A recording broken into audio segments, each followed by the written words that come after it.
Sahabat Shalom, malam ini kita akan belajar materi khotbah. Jadi kemarin ada kesempatan dari salah seorang pendeta dari Mojokerto, pengen berkenalan dengan El Sadik. Jadi beliau datang ke base camp kami dan saya pertemukan dengan tim saya di GBT El Sade. Dan dia akhirnya diberi kesempatan juga untuk berkhotbah di hari Minggunya, dan kita bisa belajar salah satu khotbah beliau. Ini foto-foto kami di depan plakat gereja. Terus juga ada ini waktu kami ketemu di malam harinya. Ini tim saya di GBT El Sade. Nah, ini beliau sedang khotbah. Baik, selamat menyimak. Tuhan yang hidup selalu bersama kita. Amin. Kami serahkan waktu ini sepenuhnya hanya dalam tangan kasih-Mu. Dalam nama Tuhan Yesus Kristus, kami sudah berdoa. Haleluya. Amin. Haleluya. Amin. Selamat pagi Bapak Saudara. Kita mengucap syukur pagi hari ini kita kedatangan hamba Tuhan yang melayani dari Mojokerto. Dan kebetulan datang hanya ingin bertemu dengan Mas. Jadi ketemunya dari Facebook, entah mengapa kok tertarik mau ketemu dengan beliau. Dan karena salah satu base campnya ET ada di GBT El Sade, jadi dimampirkan ke sini begitu ya Mas. Jadi secara tidak kebetulan kami bertemu tadi malam dan ternyata satu organisasi dengan gereja saya sebelumnya. Jadi saya keluar dari organisasi tersebut karena harus melayani di sini. Nah, beliau yang masuk malah. Jadi saya keluar, beliau menggantikan. Begitu Pak ya, kira-kira. Ya, kita akan langsung saja mendengarkan firman Tuhan yang akan disampaikan oleh hambanya dan sekaligus juga untuk perkenalan kepada kita. Waktu dan tempat saya persilakan Bapak Pendeta Imam.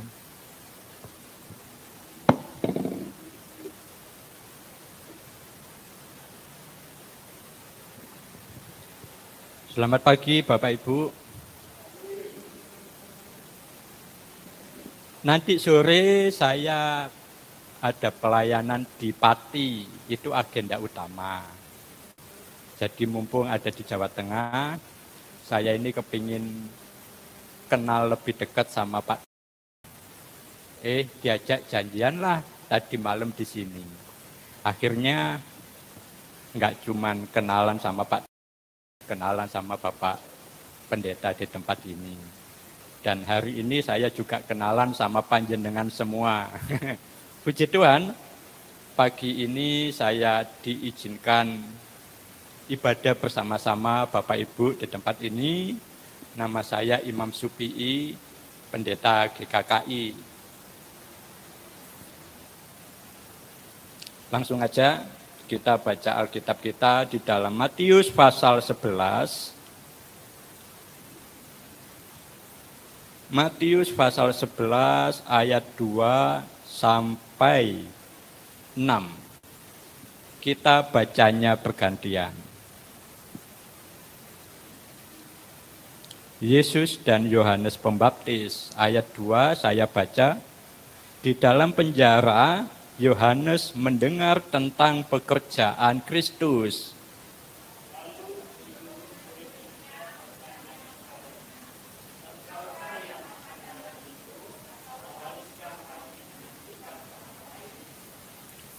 Yesus menjawab mereka, "Pergilah dan katakanlah kepada Yohanes apa yang kamu dengar dan kamu lihat.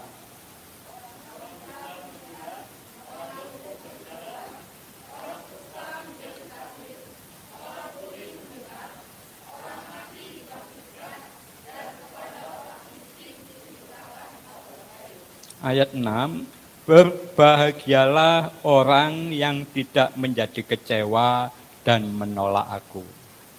Bapak Ibu, Yohanes Pembaptis adalah tokoh Alkitab atau nabi yang sangat istimewa. Apa istimewanya?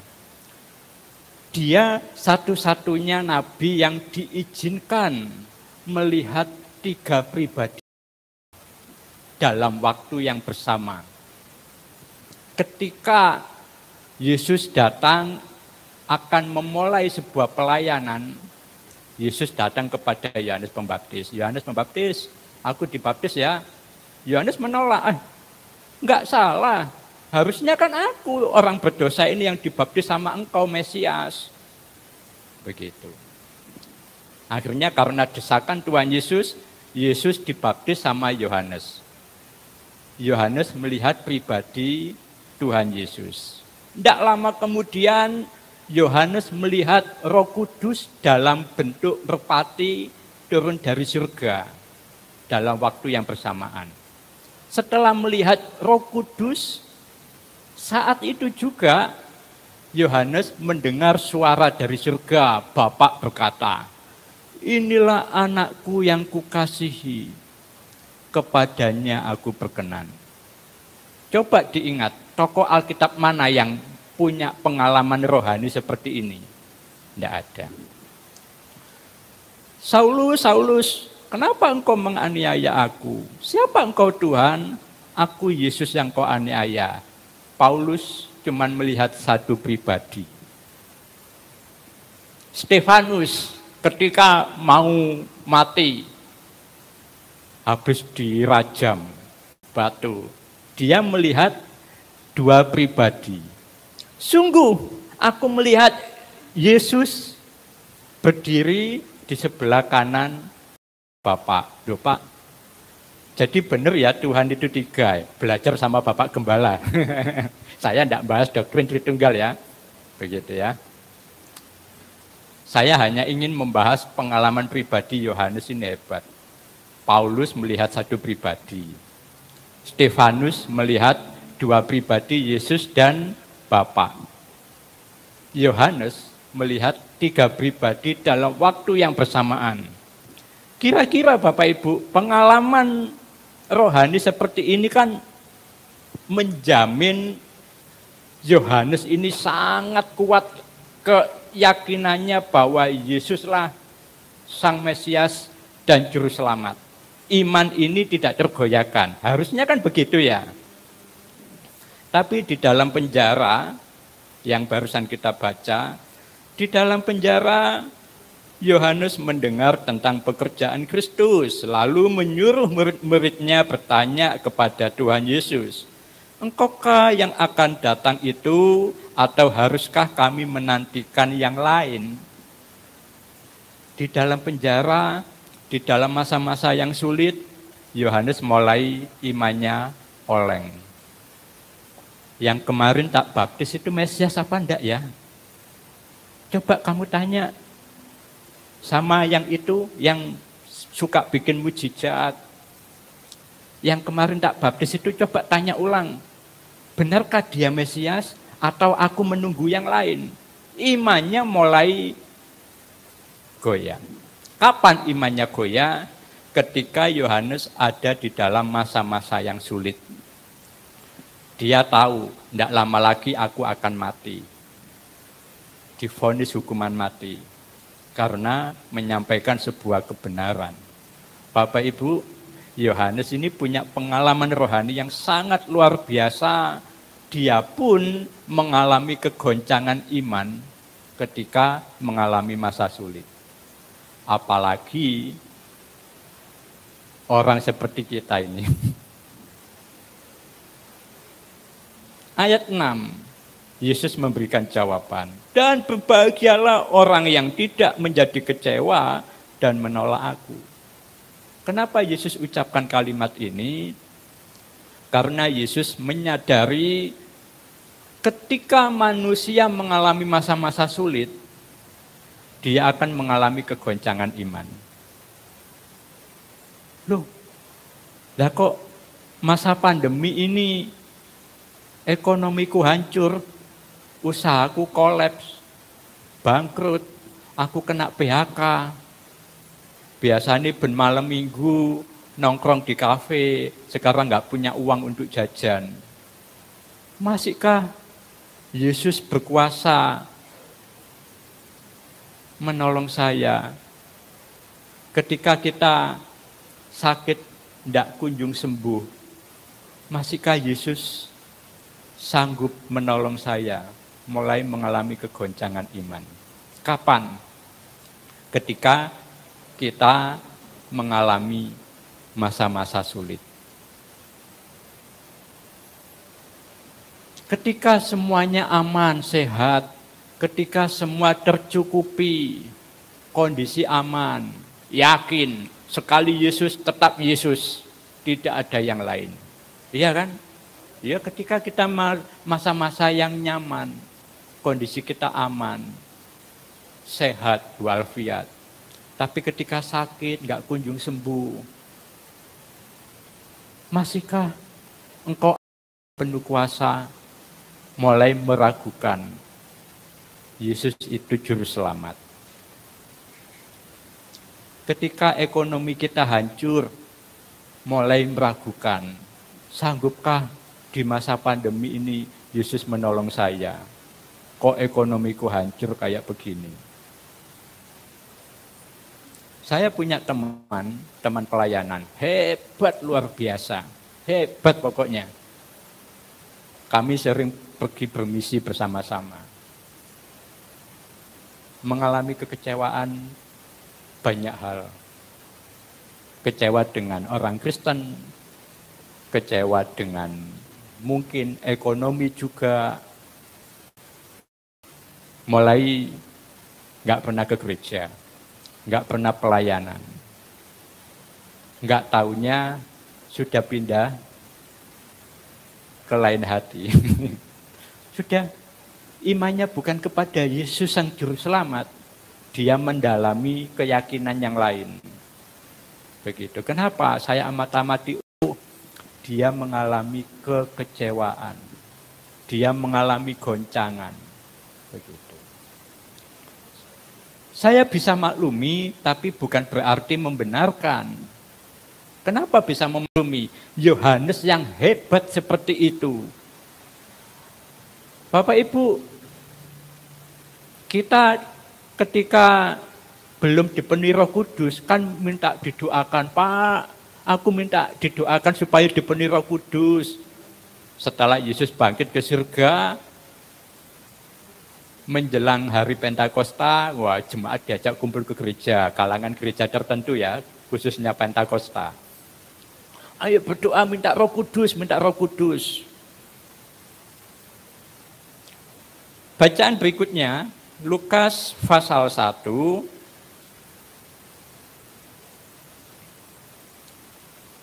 Lukas pasal 1 ayat 39 sampai 45. Lagi kita baca bergantian. Maria dan Elizabeth. Beberapa waktu kemudian berangkatlah Maria dan langsung berjalan ke pegunungan menuju sebuah kota di Yehuda.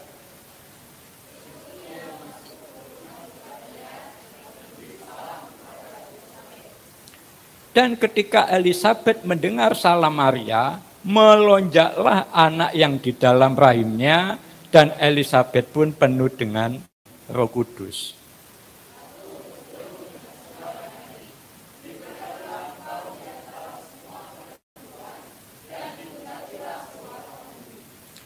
Siapakah aku ini sampai ibu Tuhanku datang mengunjungi aku?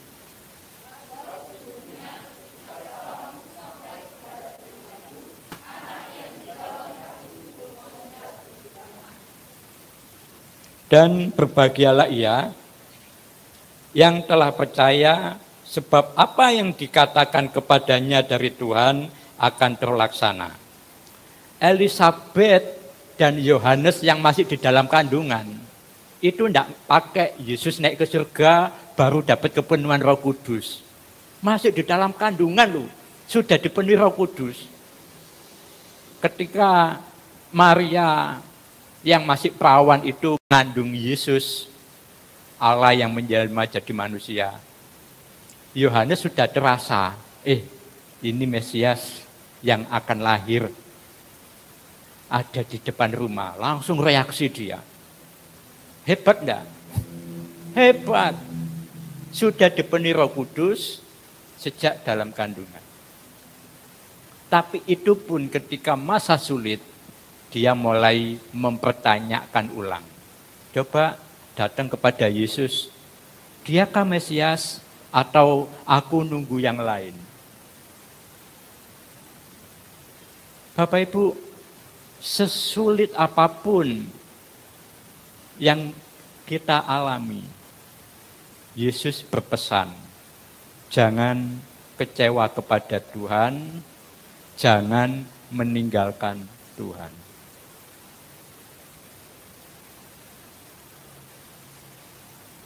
Sakit yang gak kunjung sembuh, jangan itu dijadikan alasan untuk kecewa dan meninggalkan Tuhan. Ekonomi yang gak kunjung baik. Saya senang dengan pelayanannya Pak. Memang ada ekonomi yang amburadul karena dosa. Tapi juga memang Tuhan izinkan sebagai bentuk ujian. Setia enggak kamu dengan proses ini? Begitu. Memang perlu diselidiki. Habakuk mengalami masa-masa sulit dalam ekonomi. Walaupun pohon ara, pohon anggur tidak berbuah, jadi di kebun gagal panen. Walaupun di dalam kandang nggak ada lembu, nggak ada domba, peternakan kena virus, ya kan? Kena flu babi. Di Mojokerto banyak peternak yang sapinya kena penyakit. Tapi Habakuk ndak nelongso. Ya wis disyukur yae. Itu Habakuk ndak ngomong begitu. Tetapi aku beria-ria, aku bersuka cita. Ini orang gila betul ini. Wong mengalami masa sulit kok puji Tuhan. Kan itu nak, aku beria-ria kan puji Tuhan. Begitu kan? Bukan, ya wis Pak Gembala doa aku ya. Itu bukan bersuka cita itu. Iya kan? Saya punya teman, saya asli kota Surabaya, ada mall Pasar Turi Tugu Pahlawan, itu paling terkenal. Waktu kebakaran, teman saya ini dikasih berita, Om, tokomu kebakaran, kobongan. Datang teman saya naik motor, menerabas kerumunan.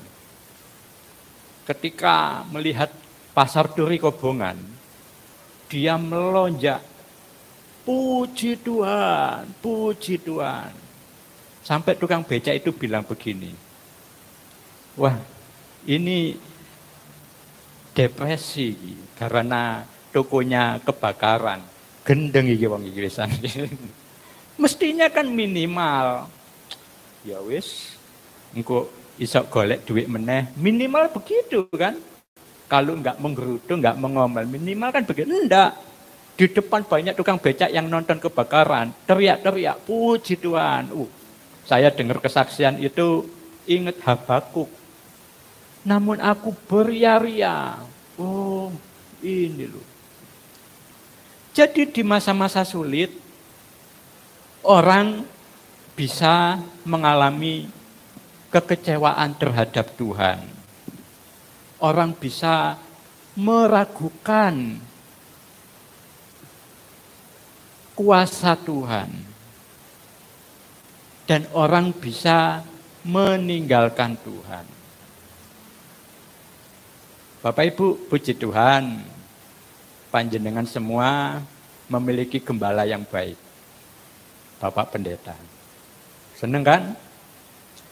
Tapi percayalah, percaya sama saya. Entah kapan, pasti Anda merasa dikecewakan sama Bapak Pendeta ini. Dalam bentuk apa saya nggak tahu. Namanya orang kan punya kelemahan. Iya kan? Sebaliknya, Bapak Pendeta entah kapan, dalam bentuk apa saya tidak tahu. Pasti suatu saat kecewa sama jemaat. Namanya manusia punya kekurangan, punya kelemahan. Tapi janganlah itu dijadikan alasan untuk kecewa sama Tuhan dan meninggalkan Tuhan. Boleh Yohanes mengalami masa yang sulit. Loh, aku menyampaikan firman. Enggak halal kamu ngambil istrinya orang lain. Woi, malah ditangkap. Dan tidak lama lagi aku akan dipenggal. Apes, nasibku apes. Begitu ya. Mulai meragukan. Yang itu Mesias apa enggak ya, Yesus itu ya. Begitu. Yang Yohanes saja ngalami begitu Bapak Ibu, apalagi kita. Dan kekecewaan kita seandainya ini ya, kita kecewa sama Bapak Gembala, nggak duduk gereja, murtad, meninggalkan Tuhan. Ketika kita dipanggil Tuhan, kenapa kamu nggak ke gereja, nggak Kristen lagi? Bapak Gembalaku nggak pernah nyambangi aku, nggak pernah ngunjungi aku. Oh iya, Bapak Gembalamu memang malas berkunjung. Jadi kekecewaanmu bisa dimaklumi. Oh, enggak bisa begitu. Jadi kekecewaan kita terhadap Tuhan itu tidak bisa dibenarkan oleh Tuhan karena kita ini korban dari keadaan. Ada teman SMP saya pacaran sama lelaki Kristen. Kebetulan kok 2 kali kecewa karena lelaki Kristen ini tidak baik. Akhirnya dia memilih menikah sama lelaki non-Kristen yang anaknya baik.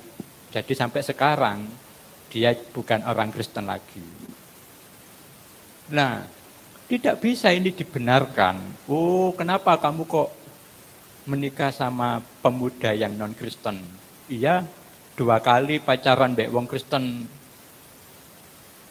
Jelek semua perilakunya. Oh, ya wis dimaklumi. Kan Tuhan tidak mungkin bersikap seperti itu. Jadi, kalau kita korban dari sebuah keadaan, itu jangan dijadikan alasan untuk meninggalkan Tuhan. Karena Tuhan tidak akan membenarkan keputusan itu. Dan berbahagialah orang yang tidak menjadi kecewa dan menolak aku. Paulus berapa banyak mendoakan orang sakit sembuh. Tapi Tuhan izinkan dia sendiri mengalami penyakit. Yang bukan penyakit pilek, flu, pusing. Enggak, penyakit yang sangat tidak menyenangkan. Berdoa dia, Tuhan sembuhkan penyakitku. Tuhan dengan jelas menjawab, tidak Paulus, aku tidak menyembuhkan penyakitmu. Biar aja penyakitmu itu nempel di tubuhmu. Supaya di dalam kelemahanmu, kamu bersandar penuh kepada Tuhan.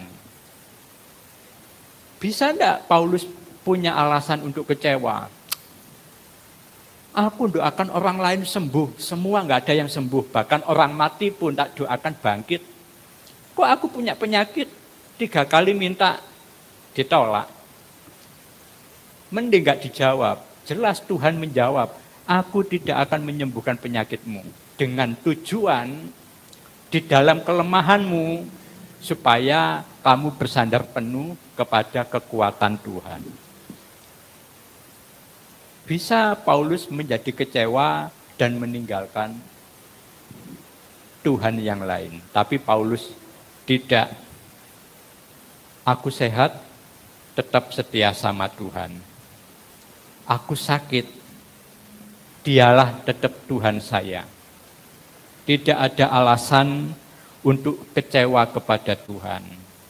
Tidak ada alasan untuk menolak Yesus sebagai Tuhan dan Juru Selamat. Ini yang harus kita pegang Bapak Ibu. Dalam keadaan apapun, jangan pernah menjadi kecewa dan menolak Tuhan. Setuju Bapak Ibu? Oke. Sekali lagi saya mengucapkan terima kasih untuk kesempatan pagi ini bisa ibadah bersama Bapak Ibu di tempat ini dan diizinkan untuk menyampaikan renungan firman Tuhan. Saya berharap entah kapan saya diizinkan kembali untuk ibadah di tempat ini. Terima kasih, Tuhan Yesus memberkati kita semua. Amin. Saya kembalikan ke Bapak.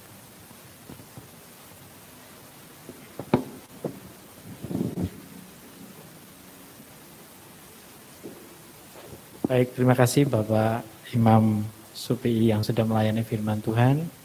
Pada inti dari firman Tuhan yang disampaikan supaya kita tidak kecewa dengan Tuhan. Amin. Apapun alasannya, kita jangan kecewa. Amin. Sangat jelas penjelasan hambanya, kiranya kita semakin dikuatkan. Saya berharap tidak ada lagi orang kedua yang meninggalkan Tuhan di gereja kita. Amin. Kalau dia pindah gereja karena tidak sepaham, tidak masalah. Yang penting masih di dalam Yesus. Tapi kalau dia pindah, tapi kemudian ke lain iman, saya sangat berdosa di hadapan Tuhan. Tapi kalau dia pindah karena, struktur gerejanya saya nggak cocok, cara pujiannya nggak cocok, sampai cara menyampaikan firman-Nya nggak cocok, saya tak pindah gereja, silakan. Saya tidak pernah mengekang jemaat untuk tetap tinggal di sini, karena mungkin di gereja kita dia tidak bisa bertumbuh. Tapi mungkin di tempat lain justru lebih militan melayani Tuhan, itu lebih baik. Daripada di tempat kita, dia tersiksa, tertekan. Tapi bagi kami, layan Tuhan, kalau pindah ke lain iman, itu yang membuat kami menangis di hadapan Tuhan. Amin. Tapi pindah gereja, puji Tuhan, di sana dia lebih melayani Tuhan. Jadi saya sendiri tidak takut ketinggalan atau kekurangan jemaat, karena semua miliknya Tuhan. Amin. Jadi prinsip kita tetap di dalam Yesus. Apa Pak Pendeta nanti nggak bingung kalau nggak ada jemaat? Pusing amat ya. Mau ada jemaat, mau tidak mempengaruhi bahwa gereja ini hidup atau tidak. Kalau nggak ada jemaat, pendetanya yang ibadah sendiri. Amin. Begitu. Nah, sebelum jenengan datang saya yang duluan nyembah kok di sini kok. Gitu. Nah, kalau jenengan nyaman beribadah dengan Tuhan, cocok dengan pelayanan di sini, jangan pindah-pindah. Amin. Lanjutkan. Dan gitu. Tapi kalau nggak cocok, ya sudah. Iya, begitu ya Bapak Ibu ya. Jadi Bapak Saudara supaya tahu. Tapi walaupun saya mengatakan begini ya tetap jenengan tak dungake. Ya. Bukan berarti wah bersentimen dah. Tuhan berkati. Kadang-kadang komentar lebih banyak daripada yang memberi firman. Mari kita berdoa buat firman Tuhan. Tuhan, terima kasih buat firman-Mu yang dahsyat yang sudah disampaikan oleh hamba-Mu, Bapak Pendeta Imam Supi yang sudah dengan jelas menyampaikan kebenaran firman-Mu, supaya kami yang ada pada gereja-Mu ini tetap setia kepada Tuhan Yesus, dan ketika kami setia kepada Tuhan Yesus, kami juga akan setia pada gereja lokal di mana Tuhan menempatkan kami di tempat ini. Terima kasih Bapak, berkati hamba-Mu dalam pelayanan di Pati nanti sore, dan selesai ibadah ini akan berangkat. Kiranya Tuhan menuntun hamba-Mu sampai ke Pati dalam pelayanannya, dan ketika kembali ke Jawa Timur, ke Mojokerto bersama dengan keluarga, melayani anak-anak binaan di sana, kami rindu nama Tuhan dipermuliakan dalam pelayanan hamba-Mu. Terima kasih Bapak, dalam nama Tuhan Yesus Kristus kami mengucap syukur atas firman. Haleluya. Amin.